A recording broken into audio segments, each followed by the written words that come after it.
बुद्ध कहते हैं, जो तुम सोचते हो वही तुम बनते हो। बुद्ध की यह बात हमने कई बार सुनी है, पर कभी भी समझने का प्रयास नहीं किया, क्योंकि अगर इस बात को हम समझ जाते तो हमें और कुछ समझने की जरूरत ही नहीं होती। विश्वास कीजिए, जीवन वैसा हो जाएगा जैसा आप चाहते हैं। बस बुद्ध की कही इस बात को ध्यान से समझने का प्रयास करें। आपकी सोच आपके जीवन का निर्माण करती है। कल आपका जीवन कैसा होगा, यह आज आपकी सोच तय कर रही है। तो कितना आसान है, हम अपनी सोच को बदलकर अपने भविष्य को बदल सकते हैं। असित मुनि की भविष्यवाणी के कारण सिद्धार्थ के पिता ने सिद्धार्थ से बहुत सारी चीजें छुपाई।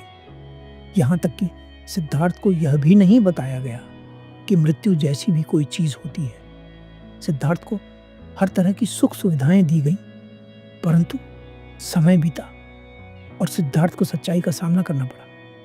सच्चाई का सामना करने के बाद सिद्धार्थ का अच्छा खासा जीवन नरक बन गया।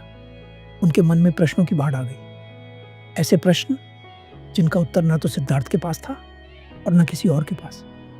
उन्होंने अपना सब कुछ त्याग दिया, केवल उस सत्य को पाने के लिए जो उनके सभी दुखों का निवारण कर सके। 6 से 7 साल लगातार इधर उधर भटके, तरह तरह के गुरुओं के पास गए।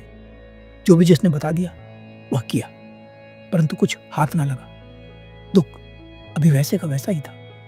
फिर तय किया कि अब चाहे कुछ भी हो जाए, या तो प्राण त्याग देने हैं या उस सत्य को पा लेना है, उस परम सत्य को पा लेना है जिसे पाने के बाद कोई दुख न रहेगा। जिसने सब कुछ छोड़ दिया और कुछ ऐसा पाया जिसके कारण आज भी बुद्ध आप लोगों के हृदय में जीवित है, वो आपसे कहते हैं, जो तुम सोचते हो वही तुम बनते हो। हम वो नहीं सोच पाते जो हम बनना चाहते हैं। कारण बहुत साफ है, सिद्धार्थ से तो बहुत सारी चीजें छुपाई गई थी, पर आपके सामने हर चीज स्पष्ट है। सिद्धार्थ को जब वो चीजें दिखी जो उनसे छुपाई गई थी, तो उन्होंने सच्चाई को अपनाया। पर आप जानबूझकर सच्चाई को देखना ही नहीं चाहते। हम अपने जीवन को बस तभी बदलना चाहते हैं जब हमारे जीवन में दुख होता है, पर हम यह नहीं समझ पाते कि जिस खुशी के कारण हम सच्चाई को नजरअंदाज कर रहे हैं, वही खुशी कब दुख में बदल जाएगी हमें पता भी नहीं चलेगा।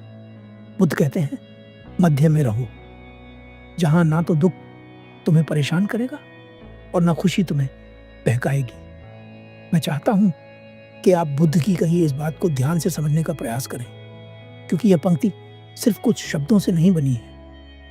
ये एक तरह से आपके हाथ खजाना लग गया है। अगर आप इस पंक्ति को समझ लेते हैं तो आप अपने जीवन को वैसा बना सकते हैं जैसा आप बनाना चाहते हैं। हर रोज तो आप यही सोचते हैं कि कल मेरा जीवन आज से बेहतर होगा, परंतु आप ये नहीं समझ पाते कि आपका आज ही आपके कल का निर्माण करता है।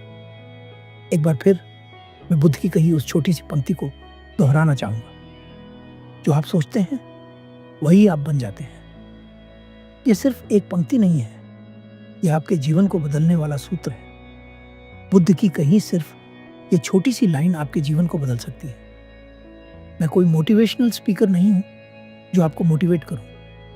मैं तो एक खुश इंसान हूं और आपके साथ अपनी खुशी बांटना चाहता हूं, फिर चाहे तरीका कोई भी हो।